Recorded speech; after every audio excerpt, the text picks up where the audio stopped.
ao vivo no YouTube, mais um programa Momentos. Eu vou esperar carregar o vídeo aqui para poder mutar o YouTube, para eu não ficar escutando o que a gente está falando, né? Vamos ver se está no canal certo. Sim, tudo certo. O link está aqui. Já vou te mandar o link. Beleza. Pronto. Vamos começar, então. Primeiramente, gratidão pela presença, por aceitar o convite de participar de mais umas, no plural, das minhas maluquices, né? De tentar fazer aquilo que eu acredito. Por exemplo, esse programa Momento surgiu na minha vontade de conhecer mais da pessoa física, dos profissionais que eu conheço, ou de pessoas que vivem da dança, ou que são do mundo da dança. Porque a gente, quando se encontra em congresso, a gente acaba falando só de profissão, mais de aula, de academia, de projetos. E a pessoa física mesmo, o ser humano, a gente acaba não sabendo muito, né? E você foi um cara que me inspirou para que eu trabalhasse nessa área. Então, estou muito honrado com que você aceitou o convite. Que bom, que legal. Bom, em primeiro lugar, antes de me apresentar, eu queria te dar ali os meus parabéns, assim, pelo teu trabalho, o trabalho que tu vem desenvolvendo, que tu és um profissional que está atuando para divulgar a dança como um instrumento de bem-estar, assim, é o cara mais ativo que eu tenho visto nesse sentido. Então, meus parabéns, eu me sinto lisonjeado por aceitar, pelo teu elogio de ser um cara que, de alguma maneira, te ajudou.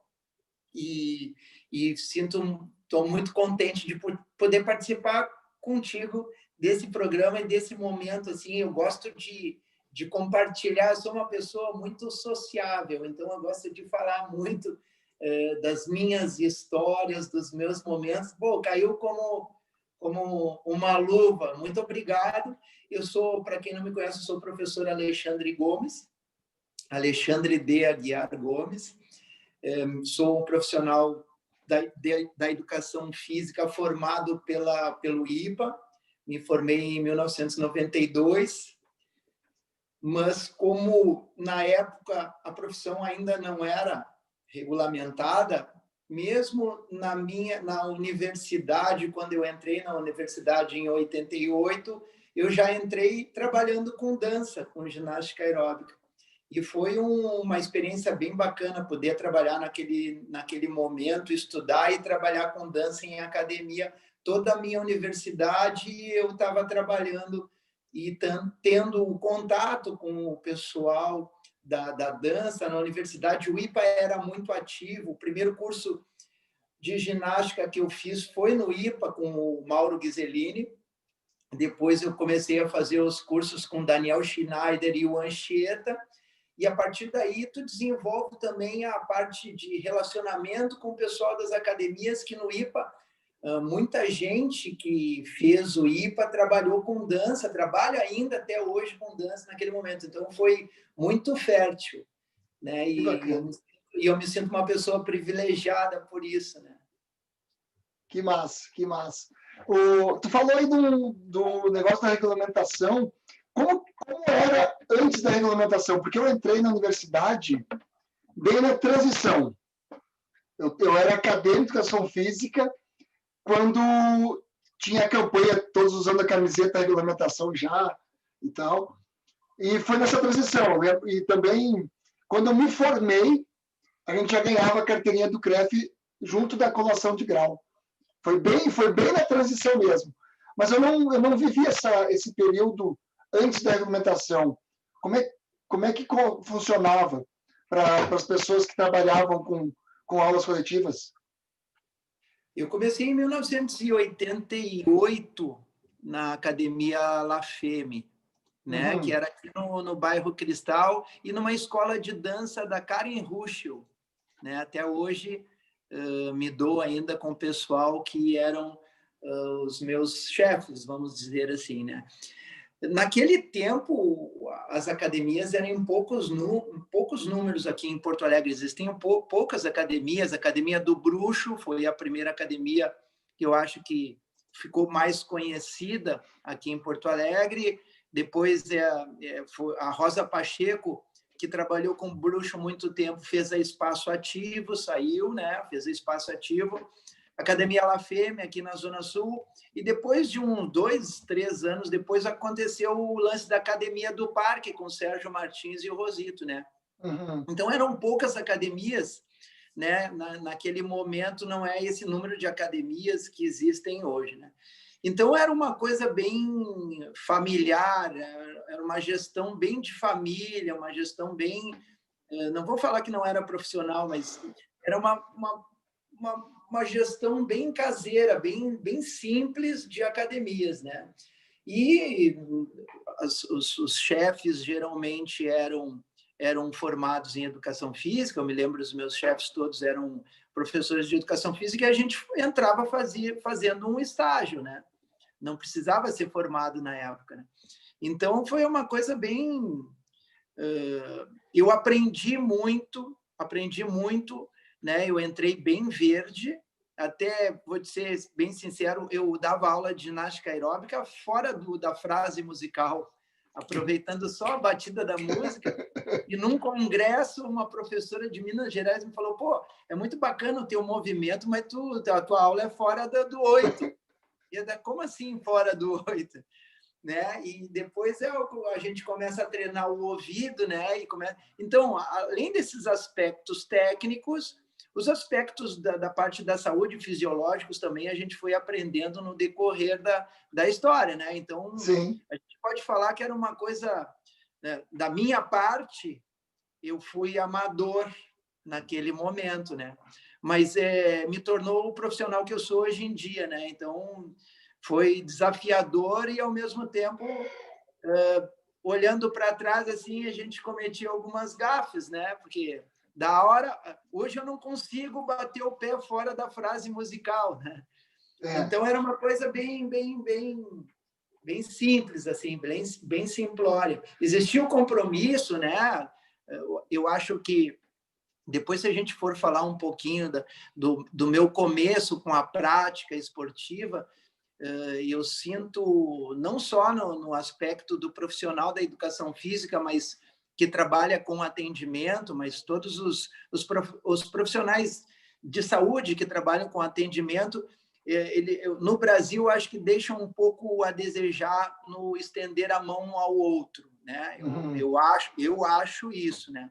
E a gente pecou por muito tempo por não dar atenção devida, né? Então, hoje a coisa tá bem profissional, hoje a gestão está bem profissional e o atendimento tá bem bacana. Hoje o profissional ele não entra no mercado se pecar, porque o olho na fatia do bolo, assim, tá todo mundo de olho na fatia do bolo. Então, tu tem que estar no mercado bem preparado em todos os aspectos, não só no profissional, no aspecto técnico, mas no aspecto de olhar o ser humano também, né? Eu penso que eu me identifiquei muito, que eu também vivi isso, tu acabou de mencionar.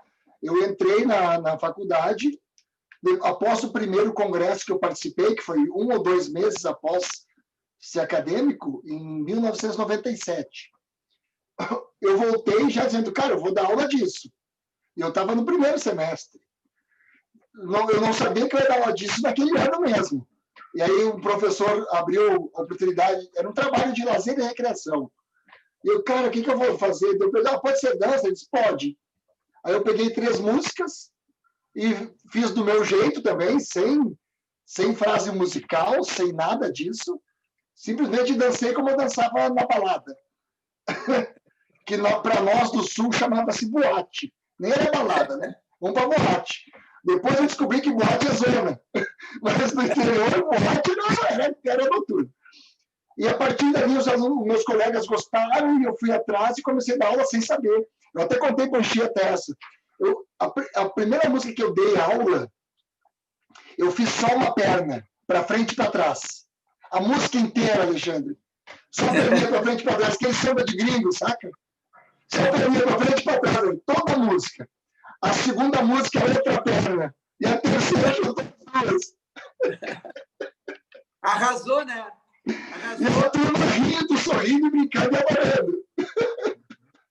Um pecado nosso no começo era a complexidade coreográfica. Quem trabalhou com ginástica aeróbica, eu sinto que eu acho que eu espantei muita gente da sala de aula com aquelas coreografias complexas. Hoje não. Hoje a gente sabe que a dança tem todo um aspecto, além do aspecto da saúde, de ser promotora de saúde, ela tem um aspecto, para mim, um aspecto energético e espiritual, né? As pessoas que são conectadas, que gostam de dança, que estão dançando com a gente e que gostam de dançar, elas têm alguma conexão cósmica diferente, né?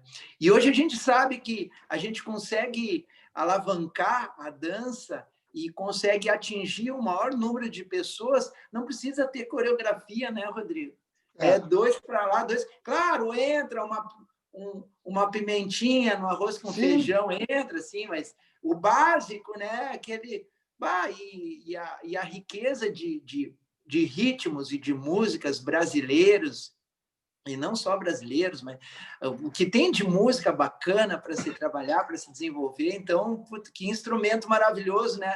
Nós somos pessoas abençoadas, né? Hoje a gente consegue perceber que a coreografia é uma ferramenta para chegar no resultado que a gente busca, e não um objetivo. Claro, isso nas nossas aulas.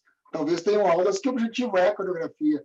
Sim. Mas é muito bacana que a gente vai evoluindo. Eu acho que hoje, se eu tivesse começado como eu comecei, eu não vingava.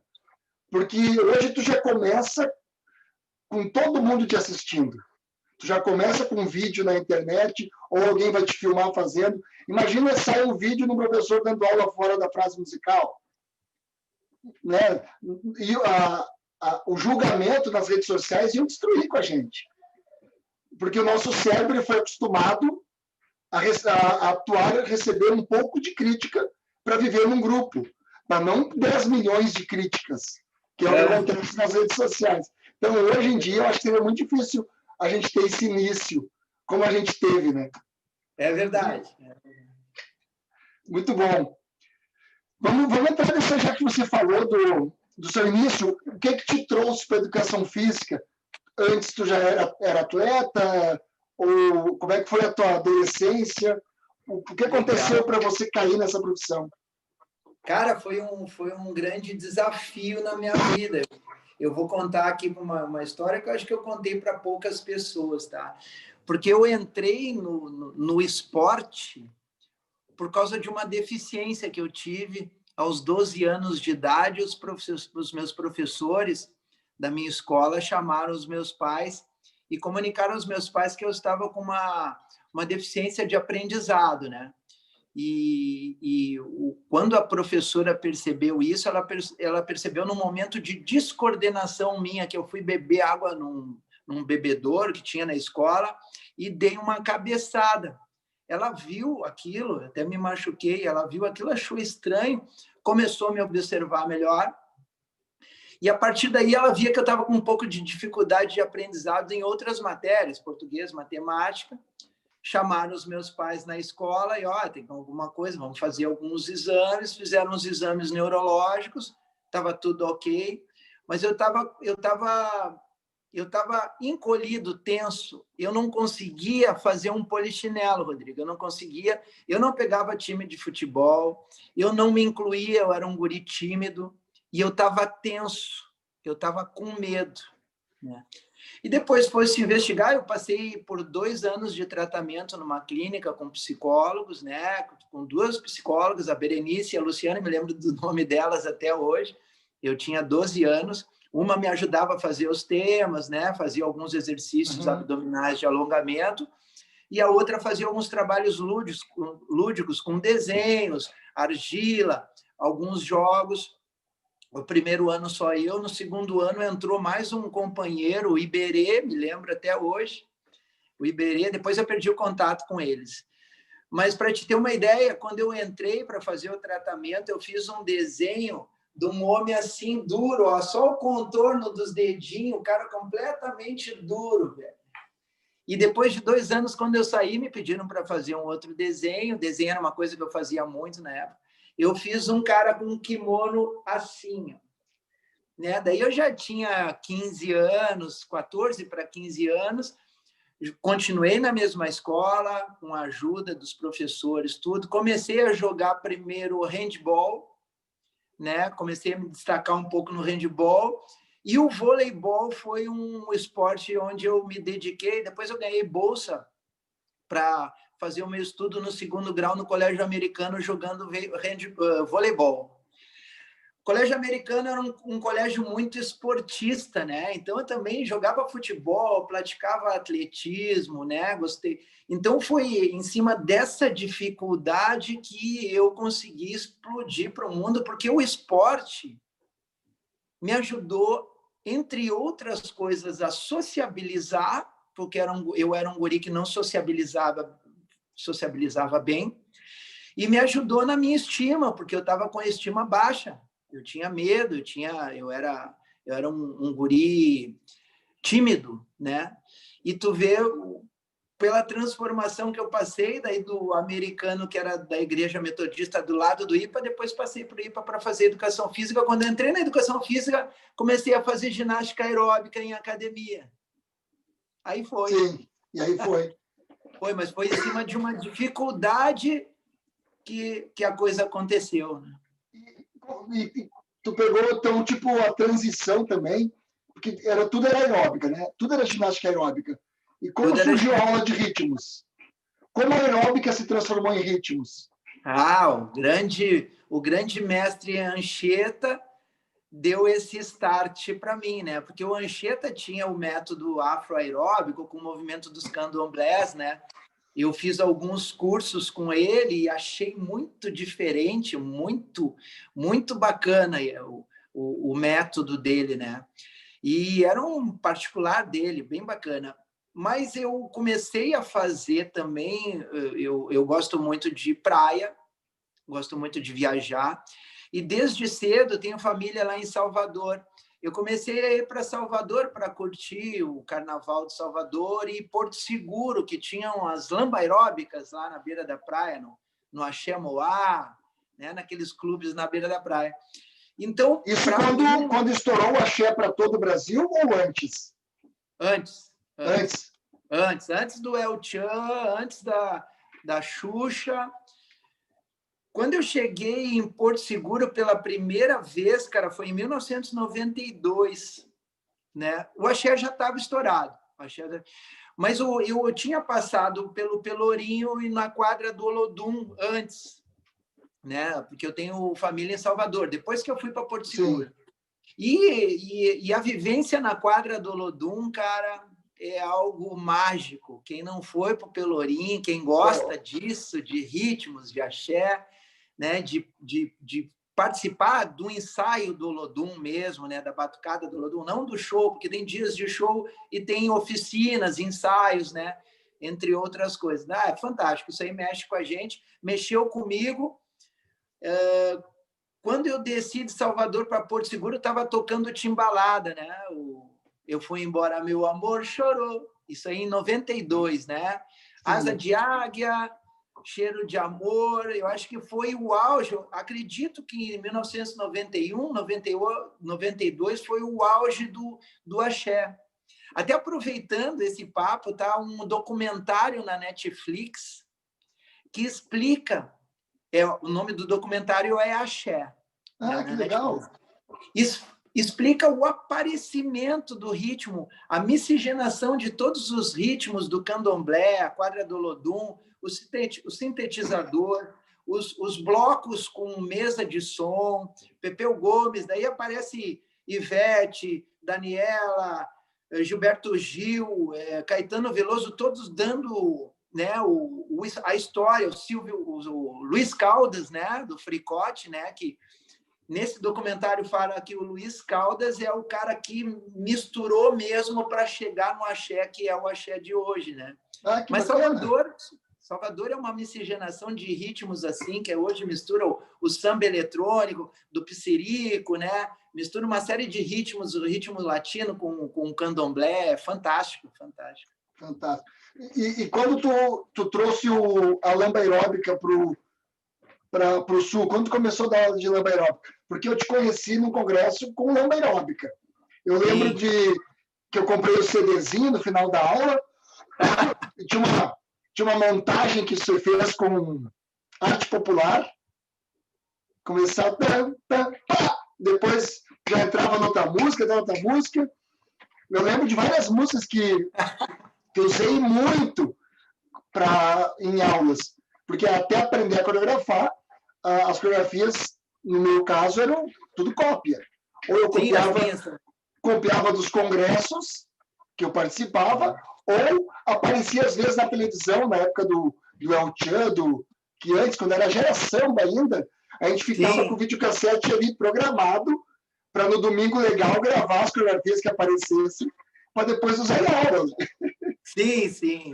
Eu usava bastante as coreografias do pessoal de Porto Seguro lá, porque nos clubes na beira da praia, em Porto Seguro, eles vendiam um CD também, a fita cassete, fita de vídeo, né? Eu usava bastante aquele material também, um pouquinho mais simplificado, porque eles têm uma complexidade coreográfica muito grande, porque o pessoal que dançava nos clubes de lamba aeróbica, muitos eram do balé clássico, muitos e fizeram a transição para o axé, porque era um grande espetáculo na beira da praia, né?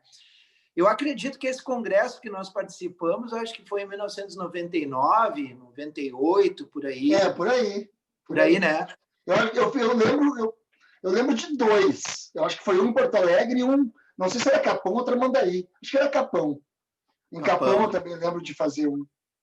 Capão foi um marco para mim, porque lá eu consegui apresentar um trabalho bem elaborado, assim, foi desafiador. Antes de Capão, em 97, eu trabalhei em alguns congressos gaúchos, porque a PEF me convidou, o De Paula, da PEF, me convidou. Sim. Acredito, desde 95 a gente fazia, né, uns congressos pequenos, Congresso Gaúcho de Educação Física, em Torres, mas esse de Capão, em 1999, eu apresentei um trabalho bem elaborado, com material para vender, que foi bem bacana. Foi muito bom. Eu acredito que eu tenha começado a trabalhar mesmo com a lamba aeróbica mesmo, uma aula completa, porque a gente começava, no começo era ginástica aerolocal, né? Tu dava meia hora de ginástica aeróbica e meia hora de ginástica localizada. Exato. E aí, com o tempo, apareceu o afro do Anchieta, né? E também o funk, né? O cardiofunk também, né? Então, a gente pegava algumas coisas para dar uma pimentada na aula, né? Então, o começo foi uma pimentinha, que eu botava uma música baiana no começo, no final da aeróbica. Quando ela começou a tomar conta e começou comercialmente o axé a ficar bem forte, que a gente montou uma hora de aula de ginástica. Acredito que tenha sido por volta de 97, 98. Sim, show de bola. E hoje, quais são as tuas atividades hoje? O que você trabalha hoje? O meu carro-chefe do meu trabalho é personal trainer, né? Eu tenho vários alunos de personal trainer, tô com a agenda bem, graças a Deus, assim, por competência minha mesmo, por cuidar das pessoas, assim, tô bem feliz com o que eu faço, porque eu consigo fazer a diferença na vida das pessoas. Trabalho em 3 academias aqui na Zona Sul de Porto Alegre, né? A Associação Atlética Banca do Brasil, que a gente desenvolveu um trabalho junto lá, Ipanema Esportes, e atendo sem ser contratado, porque o Ipanema Esportes e a ABB, eles me contratam como profissional, que eu dou aula de dança e aula de boxe, né? Que foi, né, no andar da carreira também, a gente tem alguns produtos que a gente vai trabalhando e vai se identificando mais, né? E o boxe foi um desafio que me foi lançado por uma professora, dona de uma academia que precisava, e eu comecei a praticar boxe, acabei lutando boxe também, e hoje também dou aula de boxe fitness, né? Que não é o boxe para o fight, é só o HIIT, condicionamento físico. Então, o Ipanema Esportes e a BB me contratam para dar aula de dança e de boxe. E eu atendo como personal trainer na Companhia Atlética e na Supernova Academia, que que era a antiga Base Academia, hoje nas dependências do Shopping Granville. Então, e agora, na pandemia, tu fez algum atendimento online? Não. Não, eu só para os alunos que eu tive segurança, eu mandei exercícios, alguns alunos só, porque não poderia ser para todos, eu mandei alguns exercícios por vídeo no WhatsApp. Legal. Né? Ao vivo, não, ao vivo só as lives no Instagram de dança que eu tenho até hoje, que eu dou a BB, Ipanema Esportes, e no meu canal mesmo do aula de dança. Mas eu continuei, no começo da pandemia, eu atendia os meus alunos na casa deles, presencial. Legal. Eu acho que vai ser algo que quando liberar da pandemia, que vai continuar, vai ser muito forte. Acho que pouca gente vai querer entrar para a sala. Ou vai ser aula em parque ou em casa, na minha percepção, né? Não, e um novo momento, esse novo momento digital que... Na realidade, esse momento digital a gente já vinha namorando com ele, né? Já haviam alguns pitacos, algumas dicas, alguns blogueiros, né? Os pessoal que nem é da área, né? Pessoal competente da área já vinha namorando com esse momento. Nós fomos obrigados a entrar com tudo nesse novo momento digital das redes sociais para exercer a nossa profissão. Eu acho muito bacana, muito válido, desde que as pessoas confiram, né? Eu até estou com a minha carteirinha do CREF aqui, depois eu tenho que mostrar. Não, a gente, tem que ter essa confiança, né? Tem que ter essa credibilidade, né? E eu acho bem bacana, Mas o meu produto principal mesmo é o olho no olho, tá junto, porque eu realmente, depois a gente, se tu quiser, a gente pode conversar, dá tempo para mais uma hora de falar, para fazer a diferença na vida das pessoas. Boa. Muito bacana, muito bacana. Aproveitar para fazer o merchan, quem estiver assistindo, quiser experimentar o do Alexandre, esse trabalho que a gente fez junto, ele tem aula dele dentro do Dança Tudo em Casa, que é mais uma das minhas maluquices, que é uma academia online, como se fosse um Netflix somente de dança e fitness, com diversos professores que eu acabei convidando para colocar essas aulas lá. Muitos que disseram não, depois a pandemia colocou eles para online. Mas um que disse sim já estava nessa história. Cara, tu é um pioneiro. Cara. Antes da pandemia, tu já estava pensando nessa ideia, por isso, tenho de novo te dar os meus parabéns, assim, eu fico muito feliz. E você sabe por que eu pensei nisso? Sabe por que eu pensei nisso? Porque eu queria e continuo querendo que os professores que me inspiraram, tipo como você, o Dado, o Anchieta, o Joselito, que até quero ver se eu convido o Joselito para um programa, que o conhecimento desses professores fique gravado e disponível para as futuras gerações. Porque eu acabo percebendo que as aulas de um tempo para cá começaram a ficar muito semelhantes a jogos de videogame. Se você pegar um Just Dance, um Dance Central, que tem um avatar lá dançando para a gente imitar, se você olhar aulas de hoje, tem muita aula que é igual. O professor ele é simplesmente um avatar dançando para ser imitado. E se a gente que começou antes não fizer alguma coisa para ter isso registrado em vídeo, para daqui a alguns anos alguém poder ter acesso, por exemplo, o meu filho é um que ele vai preferir dançar assistindo no videogame do que com um professor, porque aquilo é natural para ele. Entende? Porque ele já nasceu na era digital. Ele é um nativo da era digital. Ele não sabe o que é um mundo analógico. Então, quando eu falo isso, muitos professores dizem, Rodrigo, tu tá louco, isso nunca vai acontecer, nunca vão gostar mais de uma aula online do que uma presencial. Eu digo, nós sim, mas quem só vive no mundo online, quem já conheceu o mundo dessa forma, não pensa dessa forma. Com certeza. Então, quando eu comecei com isso em 2017, foi para isso, para poder ter guardado, ter arquivado, ter isso para o resto da vida, para quando a gente não conseguir. Como diz aquela música o samba, né? Quando minhas pernas não puderem aguentar, levar meu corpo, tem lá o vídeo para alguém fazer aula com a gente, saca? Que show, cara. Vai, eu acho que é pensar no futuro, velho. Pensar no futuro. E de alguma maneira também tu tá inovando. Eu sou fãzão, eu acho show. Porque a gente está numa velocidade tão grande, que o futuro é ali. É ali. Olha, eu me lembro quando eu entrei na faculdade em 97, acho que foi junto com o celular. Com quantos anos está o teu filho? 5. Voa, não voa? Voou demais. Essa é a ginástica, hein? Eu estava vendo um sociólogo falando o seguinte, que em 2030, 70% da população mundial vai ser de pessoas que já nasceram junto com a internet. Que doido. Nós vamos ser minoria. É foda. É foda. Não, mas a gente vai estar atuando ainda. Sim, com certeza, com certeza. Vamos estar atuando e forte. Em internet, futuro, deixa eu aproveitar agora para o momento Tudo do Tempo, inspirado no vídeo show. Qual é a tua primeira lembrança de vida? Tipo, quando tu era criança, já que eu falei para meu filho de 5 anos, com 3 anos, 4 anos, 5 anos, o que se tu parar para pensar, algo que marcou a partir do momento que tu pensa, eu existo.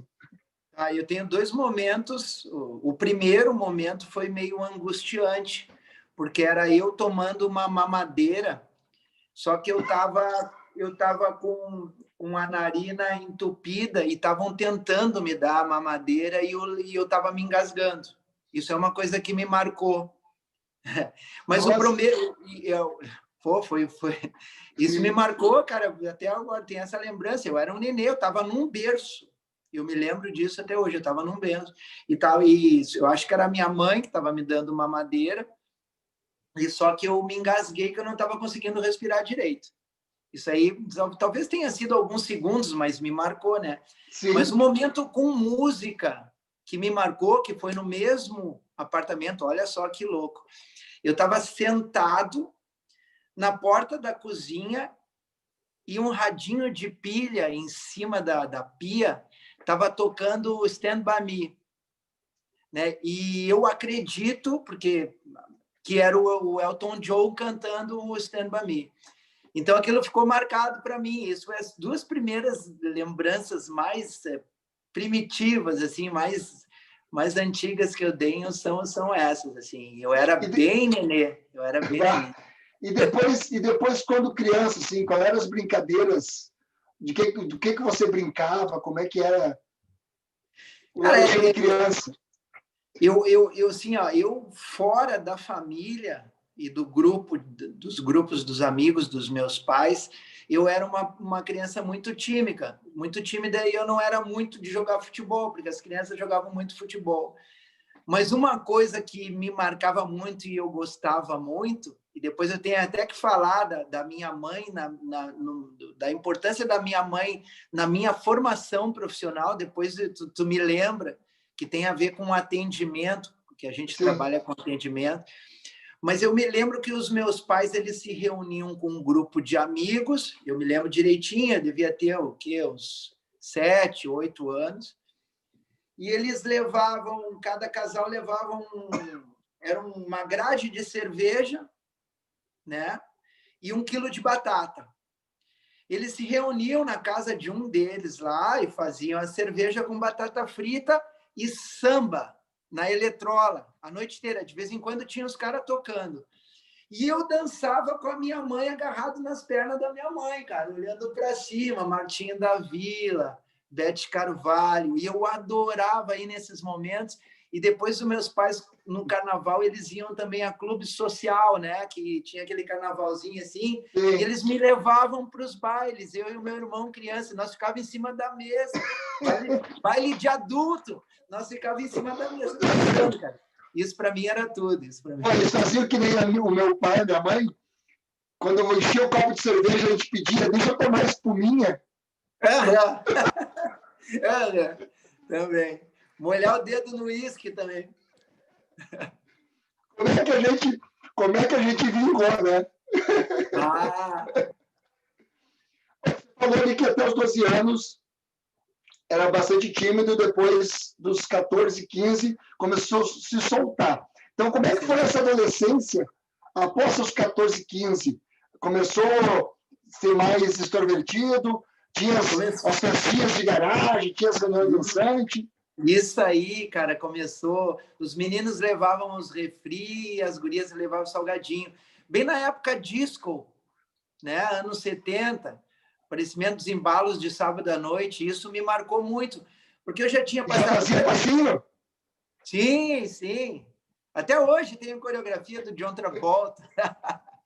Né? E eu já tinha passado por aquele momento de ter me tratado, né, com aquela timidez, com as psicólogas. O meu primeiro beijo foi numa reunião. Eu já ia fazer essa pergunta, se você lembra do primeiro beijo. O primeiro beijo foi numa reunião dançante, num aniversário de 15 anos. Eu também tinha 15 anos. Né? Nós não éramos tão rápidos como a gurizada é hoje em dia. Né? Pelo menos eu não fui, né? Mas o meu primeiro beijo foi aos 15 anos, né? E depois tinha os concursos de dança, disco, John Travolta, foi muito marcante. Aí, quando começou a chegar lá perto de 17, 18, quando começou a sair mais, comecei a frequentar as danceterias aqui em Porto Alegre, danceterias. Né? Danceterias, né? Taj Mahal, Crocodilos, New Looking, ali no Menino Deus, ali na Marcílio Dias. Daí, depois que soltaram o guri, segura, né? Segura. O primeiro beijo foi dançando uma música lenta ou não? Foi, dançando uma música lenta, a Nica Costa. Lembra da Nica Costa? On My Own? Qual? Nica Costa é o nome dela. Era uma guriazinha que cantava, era uma criança que cantava. On My Own, o nome. Não lembro dessa, não lembro depois eu vou te mandar. Massa, muito massa. Que hoje o Spotify é um instrumento fantástico para se trabalhar com música e para curtir música de uma maneira geral. Eu sou fãzão do Spotify. Vocês disseram devagar, mas acho que eu fui mais devagar. Eu tinha muita vergonha também, e aí o meu amigo disse assim, não, faz o seguinte, convida ela para dançar, e tinha aqueles recadinhos, né? Fulana quer ficar contigo. É aqueles recados que as amigas falaram. Você convida ela para dançar. Eu perguntei, mas eu digo para ela, posso te beijar? Como é que eu faço para beijar? E o meu amigo mais velho, acho que um ano a mais que eu, dizia, não, faz assim, ó. Você encosta a bochecha na bochecha dela. Se quando tu encostar a bochecha na bochecha dela, ela não tirar o rosto, é porque ela quer. Aí depois tu vem escorregando e quando vê, beijou. E eu... Convidei para dançar, metendo aquele 1 e 1 com a quebradinha, né? Tinha aquela história. Ou tu dançava 1 e 1, ou era 1 e 1 com a quebradinha. Aí eu encostei a bochecha e ela não tirou o rosto. Cara, o coração começou a milhão. E a barriga já... E aí eu fui escorregando o rosto aqui, né? Fui escorregando. Quando chegou no cantinho da boca, assim, que eu ia dar o beijo, acabou a música. E aí, qual era a música? Lembra qual era a música? Uma vaga lembrança. Eu acho que era... Eu tô com a música aqui, mas eu não consigo lembrar como é que canta ela. É uma que eu uso no alongamento. Prince, do Prince. A música do Prince. Do Prince. Purple Rain? Purple Rain. Essa mesmo. Purple Rain. Essa mesmo. Pegou bem. Mas não... Aí depois, tipo, eu não sabia como beijar, porque eu só sabia daquele caminho ali da dança. E aí eu sei que horror, né, cara? Aí terminou a festa, eu fui levando, aí, formigueiro, cidade pequena, dava para ir a pé. Eu fui levar a menina para casa, e aí, bem na frente da casa dela, tinha um poste de luz, tudo muito iluminado, e eu tentando parar antes para deixar no escuro. E A aí, mesma menina. a mesma menina. Foi quase na frente da casa dela, antes de chegar no poste de luz. Assim. Ai, que show. Muito doido, é. Que legal lembrar disso, velho. Que legal. É muito bacana, né? Muito obrigado, até. Pô, legal. Você fez alguma loucura na adolescência? Lembra de alguma história, alguma arte muito, sei lá, tipo, sei lá, sair de casa para ir num lugar que não poderia? Enfim. Cara, assim, ó, até foi na mesma noite do primeiro beijo, tá? Era a sede da Caixa Econômica Federal aqui na Zona Sul, aqui foi 15 anos grande, assim. E nós não estávamos acostumados a tomar cerveja com 15 anos, uma cerveja, acabamos tomando uma cervejinha a mais, no mesmo dia, assim. Uma das loucuras, né? Porque loucura a gente faz tanto. E nesse dia, eu e um amigo meu, vamos tomar um banho de piscina nesse piscinão. Do lado do salão, o salão era no mezanino, do lado embaixo tinha uma piscina olímpica maravilhosa. Vamos tomar um banho? Vamos. Pulamos o muro, tiramos a roupa e tomamos um banho de piscina no 15 anos, cara. Depois voltamos todo molhado. E depois de voltar todo molhado, me sequei tudo que eu fui dar um beijo na menina. Uma das histórias, assim, já que tu me lembrou desse lance do beijo tão bacana, foi no mesmo dia do banho de piscina, assim. Coisa de guri, né? Coisa de guri. As nossas artes, as nossas loucuras eram mais saudáveis, né? Era muito bacana, muito bacana. Tem outra também que eu fui pular um carnaval, daí eu já era mais grandinho, já dirigia. Tinha um Fuquinha, ganhei um Fuquinha do pai e da mãe, quando eu fiz 19 para 20 anos, ganhei um Fuquinha bege. E daí, pô, pelado, né? Pelado, 20 anos, completamente pelado, sem dinheiro, eu trabalhei, os meus primeiros empregos antes de entrar para a academia, eu trabalhei no Jockey Club do Rio Grande do Sul, eu fazia pulley, fazia jogo para os apostadores, né? Ficava no caixa fazendo jogo. Era sábado e domingo, as tardes inteiras, e segunda-feira à noite. E durante a semana, eu trabalhei de ascensorista no edifício Coliseu. Então, era um salário, eram 6 horas de ascensorista, ficava no elevador, subindo e descendo o tempo inteiro. Isso antes de entrar na faculdade de Educação Física, né? Sim. E a grana era curta, mas o meu pai e minha mãe, sempre muito batalhadores, fizeram um esforço, compraram um Fuquinha bege para mim. E eu fui com um amigo, vamos para Garopaba no carnaval, que era o luxo, né? Ir para Garopaba no carnaval era um luxo.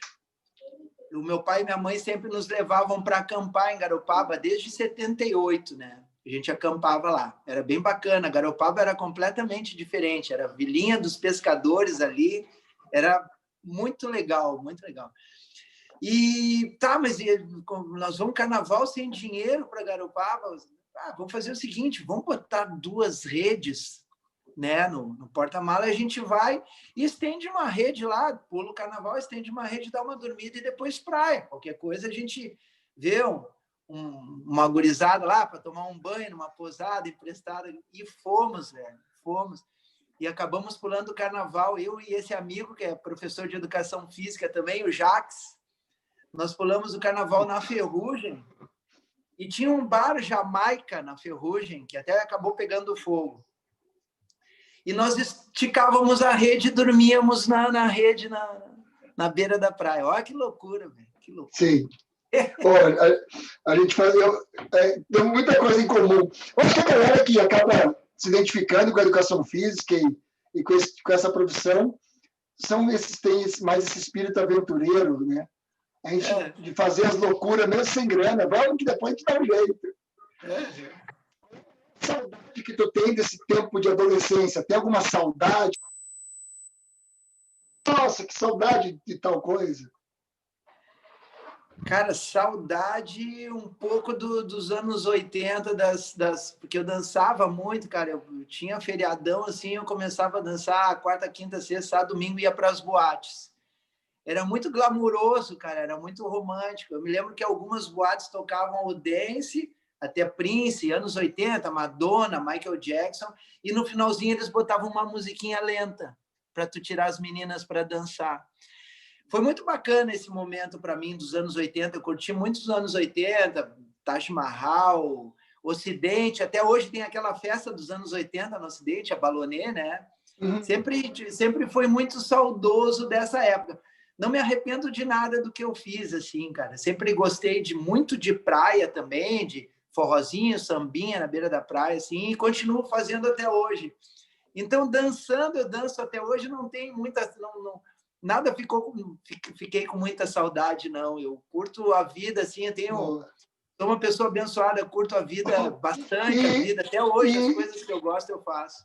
E profissionalmente, bom, pessoalmente você falou que não tem, mas profissionalmente, tu tem algum arrependimento, tipo, sei lá, de ter recebido algum convite que não aceitou, ou ter aceitado algum convite que se arrependeu? Teve alguma coisa que aconteceu que talvez tu se arrependa de ter feito ou não? Não, cara. Eu passei por um momento difícil, profissional e de vida, que foi quando eu encarei um desafio de ser proprietário de academia. Né? Eu fui proprietário da Base Academia, aqui na Zona Sul de Porto Alegre, de 2012, 13, 14, se não me engano, de 2012 a 2014. Né? E foram 2 anos bem complicados assim na minha vida, porque a gestão de pessoas, vamos supor, eu antes de ser o dono da academia, eu era um gestor, coordenador, né? Responsável técnico. Até aí, tranquilo, né? Porque tu está atuando na área que tu tem a competência específica e competência complementar. Bacana. Até fiz uma pós-graduação em administração e marketing com o Fábio Saba, pela Gama Filho, para me ajudar nessa história toda. Mas quando eu entrei como proprietário de academia, velho, o bicho pegou, porque eu não estava preparado para um momento contábil, fiscal e de responsabilidade no que diz respeito a... Eu sempre gostei de dar o meu máximo e atender todas as necessidades dos meus clientes.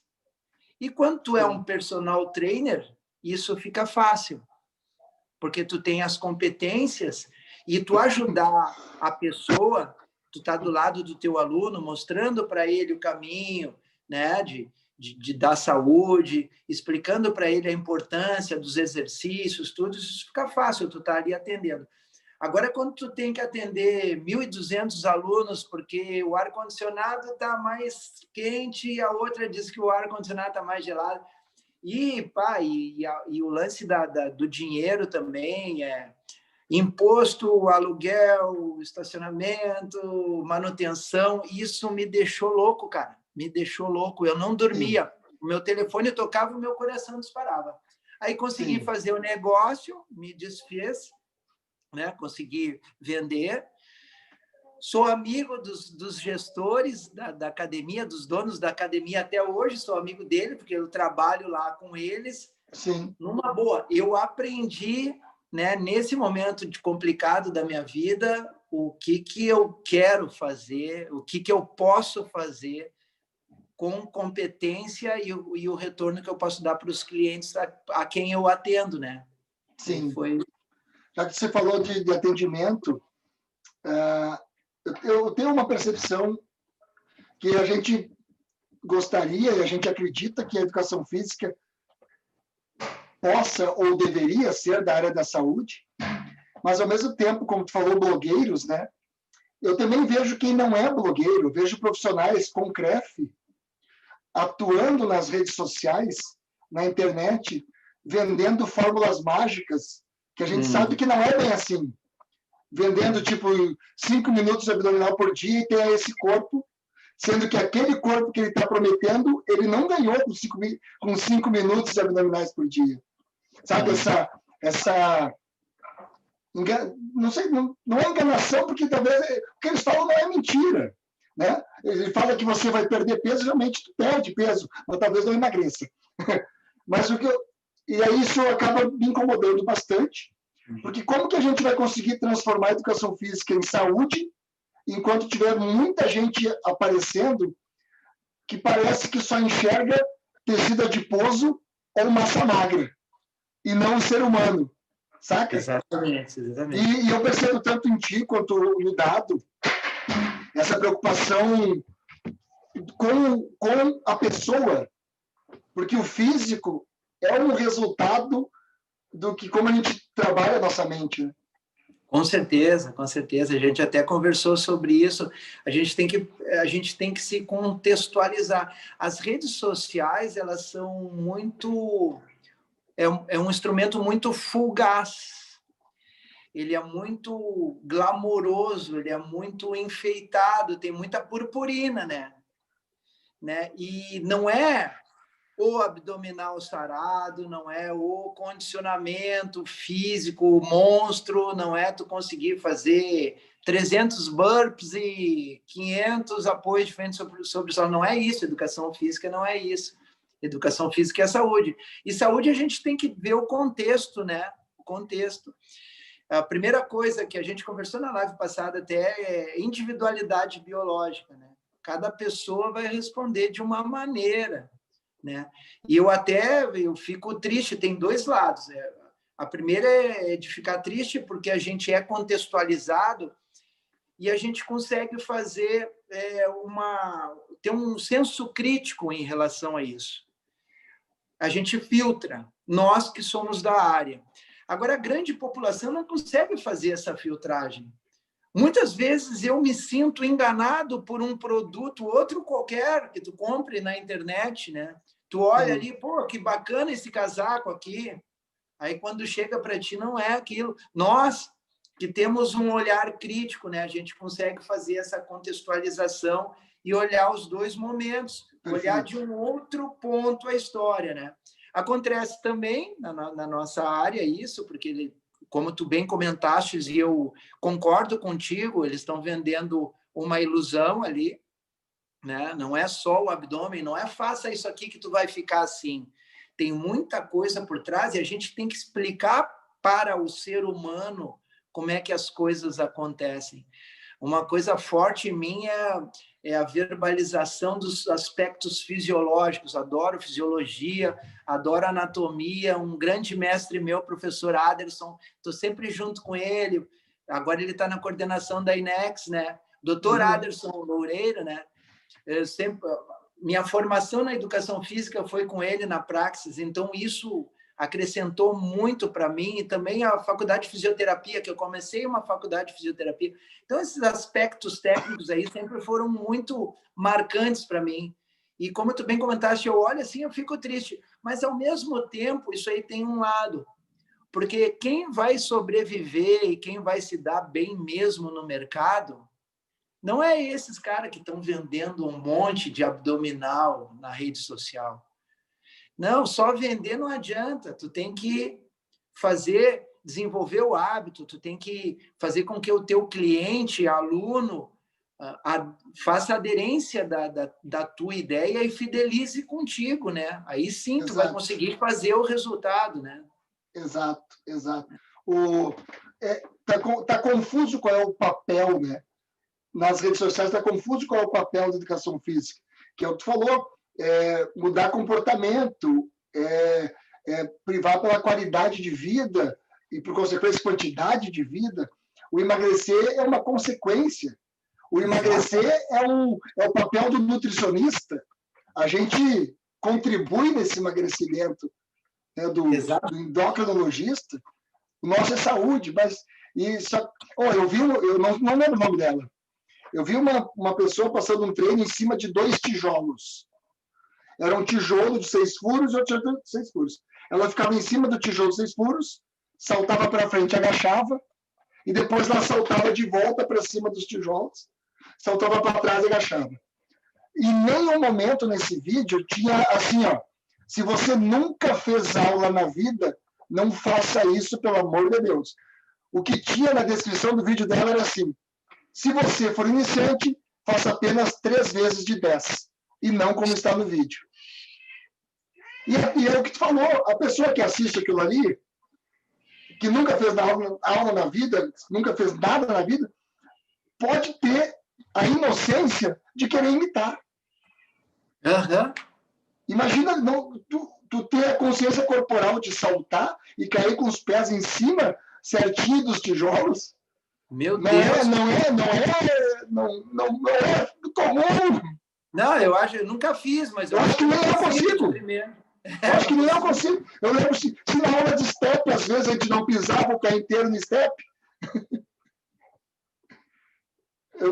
Cara, eu vi esse vídeo e eu me segurei para não comentar. Porque eu estou num processo de não julgar. Eu estou num processo de não julgamento. Mas internamente eu ainda julgo. Eu não estou tão evoluído assim. Eu ainda julgo internamente. Eu consegui evoluir para o processo de não comentar meu julgamento. Mas eu quero um dia chegar no ponto de não julgar. Eu já pensei também... Nossa!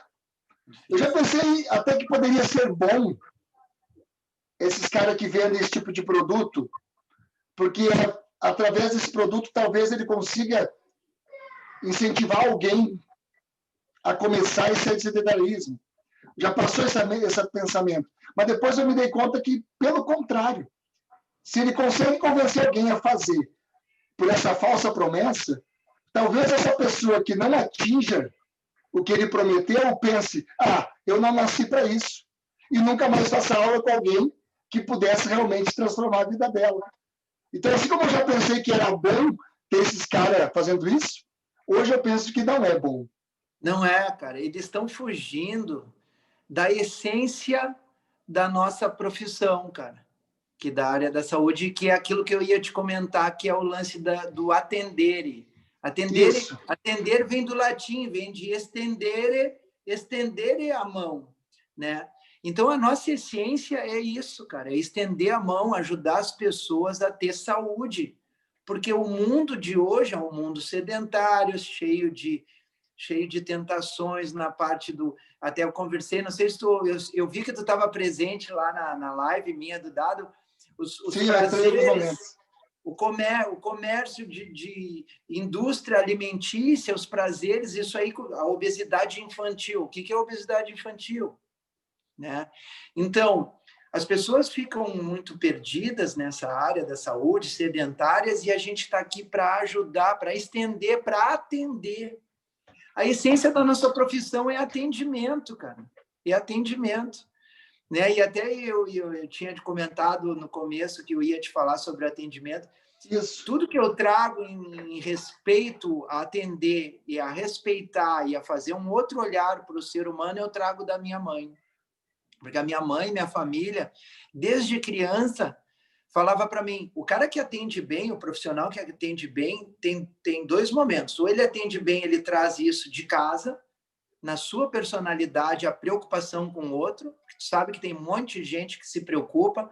É só olhar o monte de movimento social que tem hoje aí, estendendo a mão, distribuindo cesta básica, e distribuindo comida para as pessoas nas ruas mais necessitadas, campanhas do agasalho. Tu sabe que as pessoas, tem muita gente que se preocupa com o outro. Isso aí tu traz desde pequeno, na tua personalidade, na tua formação. Ou tu é assim, ou tu treina atender. Se for os dois, eu fiz os dois, porque eu trazia isso de casa, minha mãe, não, aquele ali não tem, vai ali com aquele gurizinho e troca o teu brinquedo, deixa ele brincar com o teu brinquedo, deixa ele andar na tua bicicleta, ele não tem bicicleta. Aquele rapaz ali tem uma deficiência. A gente tem que dar importância para ele, ajuda ele a atravessar. Isso coisa que eu trazo de casa desde pequeno, né? E depois, quando chega na parte do atendimento na profissão mesmo, que tem a ver com isso, tem o treinamento de como tu vai atender dentro de uma academia, ou como tu vai atender na casa de um cliente, né? Então, tu tem as duas coisas. Tem gente que não nasceu com isso e nem treina para isso, né? E tem gente que não está nem aí, que pensa que exercício é isso aí, vai lá e faz e deu. Né? Eu tive um momento de perdido, assim, que eu me perdi, em virtude dos outros. Porque eu sempre fui muito natural nesse ponto. Mas, quando eu comecei a ouvir críticas dizendo assim, o Rodrigo faz isso para se aparecer, eu comecei a parar de fazer. Eu tive um momento que eu parei de fazer porque criticavam que eu fazendo eu estava querendo chamar atenção. Aí eu precisei entrar na idade do foda-se, que eu chamo. Aí depois que eu entrei na idade do foda-se, eu quero saber, eu vou fazer e deixo que critique. Porque quem critica ou é quem não quer fazer, ou é quem pensou, por que eu não tive essa ideia antes? Mas eu tive um momento que eu deixei de fazer por causa da opinião de terceiros. Eu tenho o estoicismo, né? Eu tenho estudado nesse momento, tenho tido tempo mais para ler, né? Porque independente de a gente continuar trabalhando, alguns momentos ficaram mais ociosos, e eu tenho estudado muito filosofia greco-romana, né? Então, pô, bem bacana. O estoicismo é isso que tu falou. Liga o botão do F, ou então filtra, né? Tem coisas que a gente não tem que a gente não vai conseguir interferir, não vou conseguir mudar, entende? Então, pô, eu fico muito triste com o momento de desmatamento e de queimada que está acontecendo no Brasil, entende? Mas não está perto do meu alcance mudar isso. Então, eu não vou assistir esse noticiário, eu não vou assistir. Então, eu tenho que filtrar essas coisas. Entre outras coisas, né, que a gente tem a capacidade. Estou junto contigo, acho que a gente está num momento evolutivo. A gente está num momento evolutivo bem bacana. De vez em quando a gente já... Tem gente que... Eu entrei na internet, principalmente em 2016, que quando tu vai para a internet, o julgamento e a crítica fica muito mais rápido. Tanto que tem vídeos que eu posto que não deu nem o tempo do vídeo, já tem descurtir nele. Tem gente que só descurte, nem assiste. E aí, a partir daí, eu encontrei uma frase que dizia o seguinte: se importe sem se importar. Que tipo, se importe para querer fazer, se importe para querer botar em ação as suas ideias e não se importe com quem vai criticar. Era se importe sem se importar. E eu usei essa frase para fazer tudo que eu fiz. Deixa eu aproveitar que tu está nessa leitura aí dos estoicos, que eu acho bem bacana. Eu acabei escutando alguma coisa sobre isso do Clóvis de Barros Filho. Clóvis de Barros Filho, que é um filósofo brasileiro. Eu acho muito legal a história deles. Para você, o que é a vida?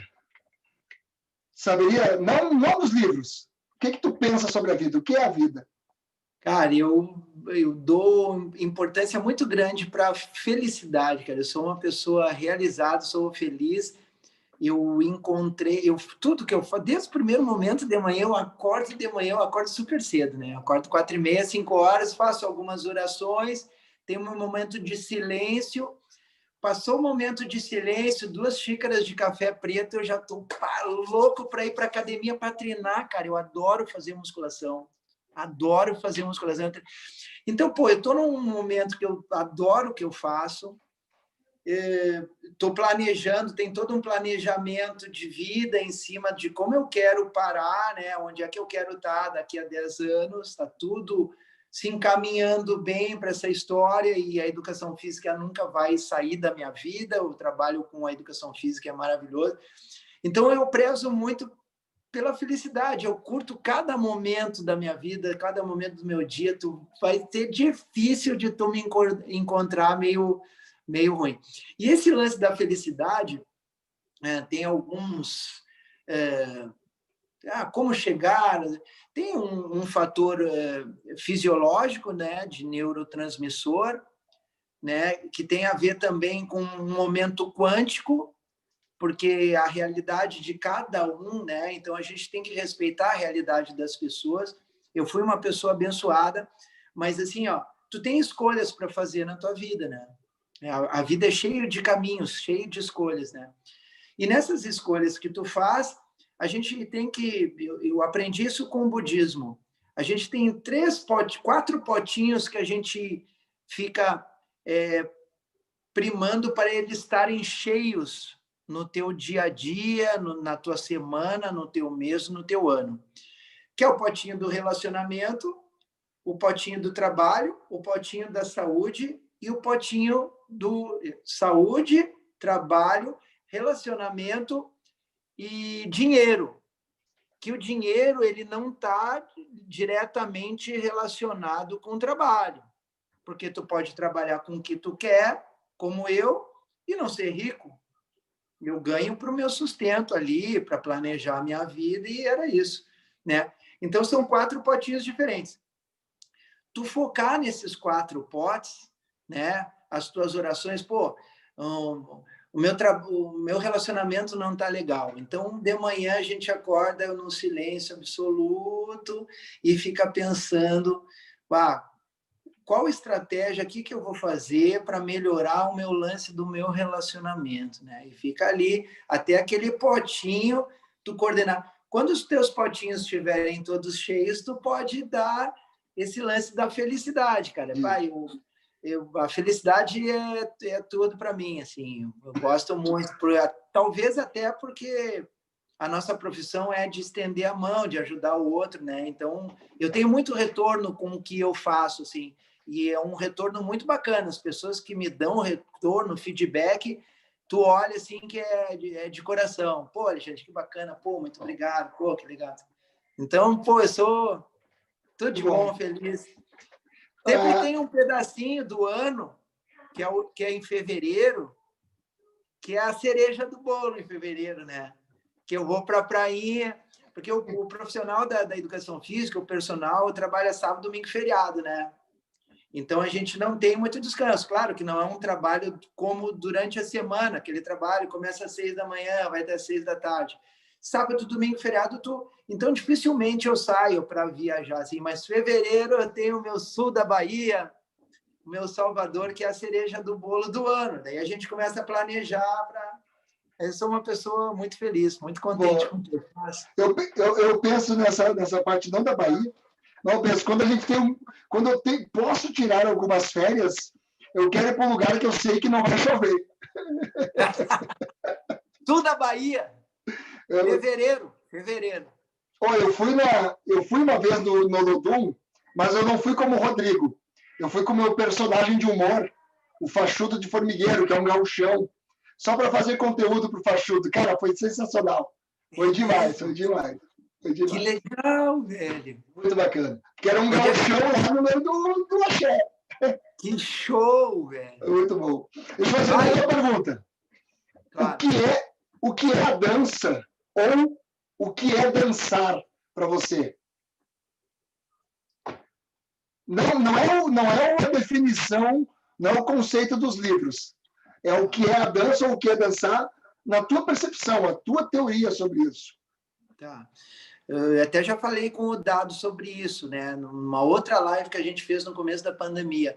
Cara, eu acho que a dança, para mim, a dança é uma meditação ativa. Eu entro em transe. Eu consegui, tanto na sala de aula presencial, quanto agora nesse momento no Instagram, nas lives. Então, pô, estou sozinho em casa, mas em transe eu hoje, de vez em quando até estou aqui, que eu estou fazendo mesmo, né? Para que lado que eu vou, assim. Claro que como a gente já tem anos e anos nesse trabalho, a coisa sai numa boa, talvez os alunos nem percebam que tu errou a coreografia, né? Mas é uma coisa tão bacana, cara, uma conexão que eu tinha te falado, espiritual, tão bacana. A dança tem uma conexão, como eu te falei que eu dancei lá, que eu ouvi a música quando criança, dancei agarrado nas pernas da minha mãe. Depois teve o momento do John Travolta, dos anos 80, o Olodum, minha vida sempre foi cercado de dança. Não pode ser à toa isso, né? Sim. Tem que ter algum motivo. E eu consigo dividir bem, assim, porque são alguns momentos na minha vida que a dança, no dia a dia, que a dança está presente. Porque eu passei 5 anos sem dar aula de dança naquele momento que eu te falei que eu era proprietário de academia. Sim. Fiquei, porque eu estava envolvido na gestão e eu parei de dar aula. Parou de dar todo tipo de aula? Só personal que eu continuei, que eu não podia parar, porque era a minha principal fonte de renda. Sim. Cara, depois de 5 anos, quando eu voltei, eu botei a mão na cabeça. Meu Deus, como é que eu pude parar 5 anos da minha vida de trabalhar com essa maravilha que faz a diferença na vida das pessoas, transforma a pessoa. E o aspecto social, né? Porque tu vê, não sei se tu conhece Blue Zones, que são as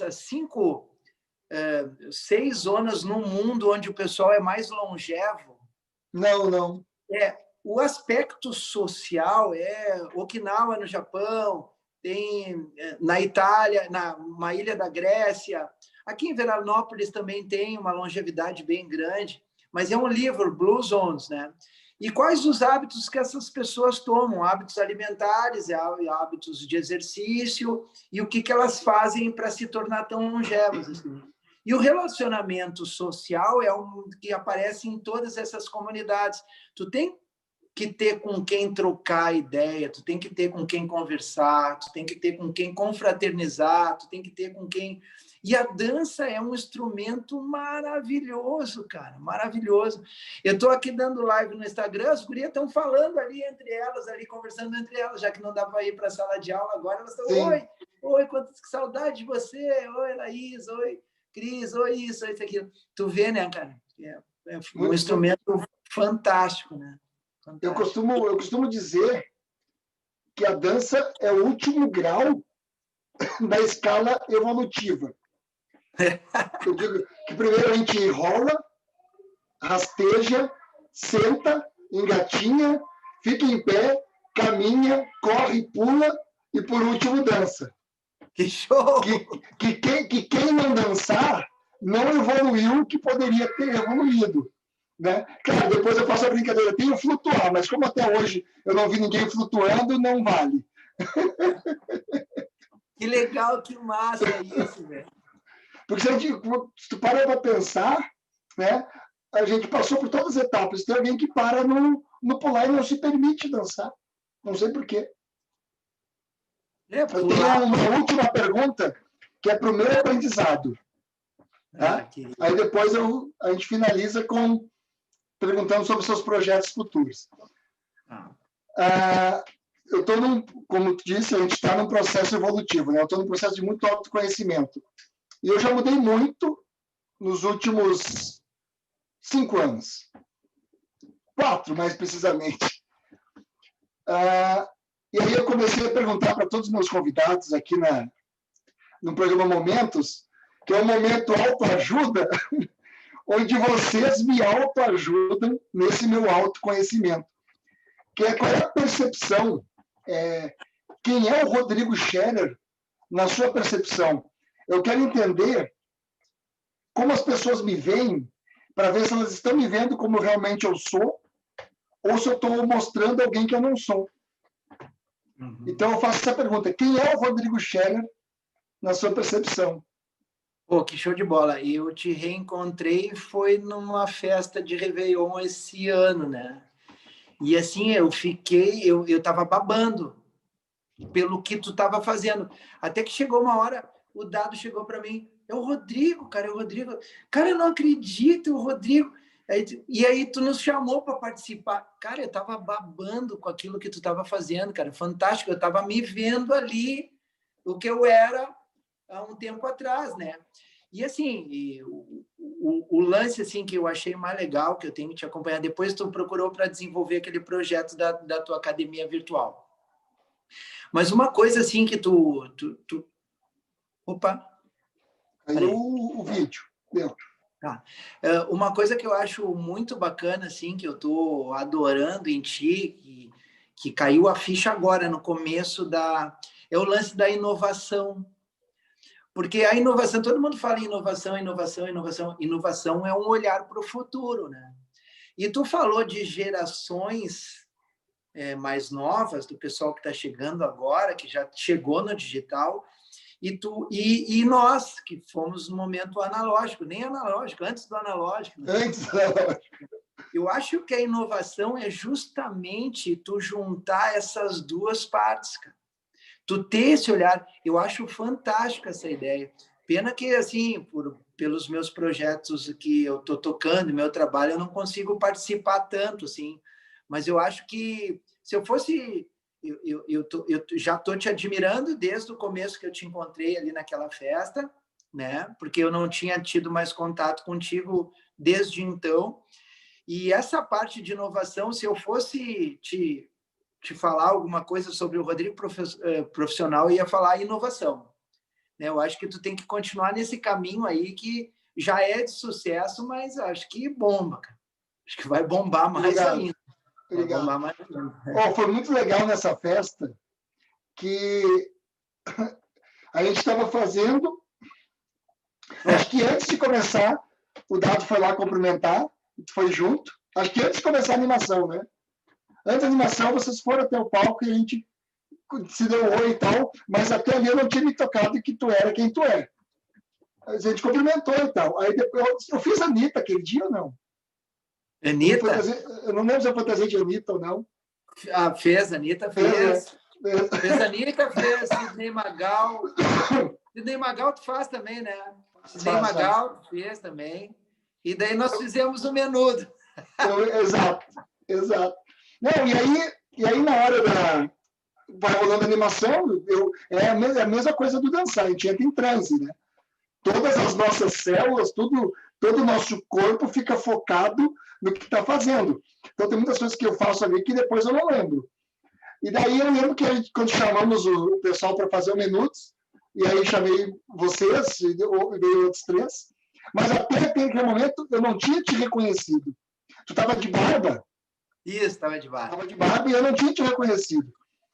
Só tinha reconhecido o Dado. E aí, beleza, foi toda a brincadeira, acabou, e aí eu fui lá para a entrada, para guardar as roupas, né? Porque eu só joguei dentro da mala, aí depois eu fui lá para a entrada para organizar a mala, organizar os figurinos. E aí eu disse, Fernandinho, cara, tem um cara lá que eu tô achando que é parecido com o Alexandre Gomes, que, nossa, sou mega fã dele, o cara que me inspirou durante muito tempo, quando eu comecei a dar aula e tal, mas eu não sei se é, meu. E o cara disse, daí eu disse, pergunta pro Dado. Eu digo, boa ideia. Aí eu saí para procurar o Dado, e aí antes de eu falar contigo, eu perguntei pro Dado para confirmar. Eu digo, Dado, aquele ali é o Alexandre, ele é, mas então vou lá. E aí eu fui lá e pedi para tirar uma foto contigo, lembra? Que show, lembro, claro, claro. Tem no Instagram nossa foto, tem no meu Instagram nossa foto. Oh, foi muito massa. Porque a gente acaba perdendo o contato. E foi na minha época de acadêmico, né? E por valor acadêmico, tu teria um conselho para essa galera que está estudando educação física, ou que está se formando, que vai entrar no mercado de trabalho, ou durante a faculdade, teria algum conselho, tipo, o que tu diria para esse pessoal? O foco no olhar para o outro, né? Procura estudar sobre o atendimento, sobre gestão de pessoas, sobre até se autoconhecer, né? Conhecer os perfis diretivo, social, interativo, os tipos de pessoa para conseguir fazer um raporte, conseguir sintonizar e conseguir atender da melhor maneira possível. Estuda sobre atendimentos, tem muita coisa. Desenvolve competência, que é aceitar desafios, né? Aquilo que tu me falou, alguma vez tu não aceitou algum desafio? Eu sempre meti a cara, mesmo tímido, meti a cara. Então, eu acho que estudar sobre atendimento, sobre pessoas, entender sobre pessoas e aceitar desafios, eu acho que é o principal, porque aceitando desafios vai gerar competência, né? A competência tem o lance do chá, porque a competência é conhecimento, habilidade e atitude, né? Tu estuda sobre competência, tu vai desenvolver competência também. Legal. Show de bola. E tu tem algum projeto futuro que tu queira compartilhar, que tu queira comentar com alguém? Onde as pessoas te encontram nas redes sociais? Legal. Eu sou meio tímido, assim, de redes sociais, assim, sou meio tímido para gravar vídeo, assim, já fui mais... Talvez eu esteja vivendo um momento de introspecção, de autoconhecimento, né? Então, cara, assim, eu tenho um projeto que já está pronto, que é para divulgar no Instagram. Eu não tenho Facebook, não quero ter. Eu acho, meu ponto de vista, tem muita poluição, eu não quero vender muita coisa. Eu tenho um projeto que é o Boxe em Casa, que o ano que vem que vai estar mais na mídia, né? Porque, né, não é online, é em casa, né? Que por enquanto eu não estou tendo Tipo, de te ligar e tu ir até a casa da pessoa. Exatamente. É um HIIT, é o treinamento de boxe, é técnica de boxe, é metabólico, tensional e interativo, social interativo, né? Recreativo, é recreação. Né? Boa. O boxe tem uma coisa muito parecida com a dança, que tem uma parte de entretenimento bem apelativa, assim, as pessoas se apaixonam pelo boxe. Né? Eu só não coloquei ainda porque eu não tenho muito tempo na minha agenda. E eu quero trabalhar só eu, não quero desenvolver equipe, eu quero fazer da minha maneira. Mas acredito que o ano que vem já vai estar rolando no Instagram o Boxe em Casa. E o meu projeto de vida está se encaminhando. Daqui a uns 10 anos, talvez eu receba você, sua família e os amigos na minha posada lá no sul da Bahia. Que legal! Show! Vai ser show! Vai ser show. Oh, que legal, vou me aposentar lá trabalhando com alongamentos, trabalhando com dança, trabalhando com yoga. Vai ser show. Top. Esse negócio do boxe em casa, às vezes eu vejo a Ivete Sangalo postar ela fazendo aula de boxe em casa. Maravilhosa. Ela manda muito bem, velho. Eu acho que aquele Whindersson Nunes também faz isso. Do cara aí na casa dele dar treinamento. Eu já ouvi falar dele, sei que ele é um blogueiro famoso, esse aí, né? O Whindersson Nunes, ele é além disso. Não tem mais palavra para definir ele. O cara é gênio. O cara é gênio. Mesmo? Das redes sociais. Ele começou como youtuber, né? E fazendo vídeos engraçados e tal. Depois ele aprendeu a monetizar isso, se transformou num humorista. Ele criou um produto para poder ir para o palco, ganhar dinheiro com a fama da internet. E a partir dali, hoje o cara faz tudo que ele faz dá certo. Se ele fizer um show de humor, dá certo. Ele tem músicas escritas, ele é compositor, lança música, estoura. Eu não encontro uma palavra para definir o que ele é. Show. Eu vou te mandar um vídeo dele que foi muito sensacional para eu assistir, que foi o último vídeo que ele postou, ou melhor, o mais recente vídeo, né? Porque o último é só se eu não postasse mais nada. Foi o mais recente vídeo que ele postou, que é um vídeo de bastidores. Cara, ele dá cada insight, ele dá cada sacada que, não sei se intencional ou não, ele acaba abrindo nossa mente para muitas coisas. Olha que legal. É que ele chegou num patamar que indescritível. Ele já foi youtuber, já foi talvez blogueiro, já foi tudo isso. Hoje eu não sei dizer o que ele é. Eu acho ele sensacional, eu sou muito fã dele. O cara é top. Me manda. Eu acho que eu vi ele treinando esse negócio. Tanto que quando ele começou a fazer luta, o pessoal começou a criticar. Tipo, por que fazer luta? Tu não precisa entrar num ringue para apanhar. Sabe? Criticando o preconceito do negócio. Porque, não, tu é famoso, tu é milionário, tu é rico, tu não precisa disso, sabe? Uma coisa... Porque, como eu disse, né? Na internet tudo vira crítica. Tudo vira crítica. Mas eu vou te mandar o vídeo dele. Mande. Eu assisti 2 vezes já. Porque é um negócio... Muitos ensinamentos nesse vídeo. O primeiro deles, que as pessoas dizem que tu não pode fazer vídeo longo. Não, tu não pode fazer vídeo longo se for um vídeo chato.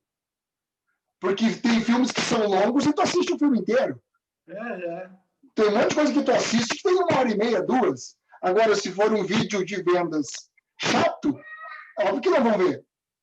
E o vídeo dele tem quase 1 hora e tu vai querendo descobrir mais coisas. Tu vai pensando que daqui a pouco vai ter outra sacada, daqui a pouco vai ter outra dica. É muito bom.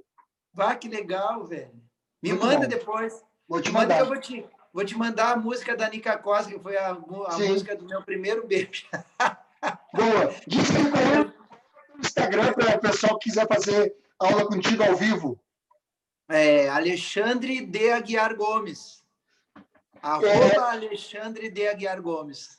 Tem underlines ou é tudo junto? Tem o underline. Separa o D, Aguiar e o Gomes com underline. Faz o seguinte, eu vou colocar na descrição aqui. Isso. Vai aparecer uma foto. Oi?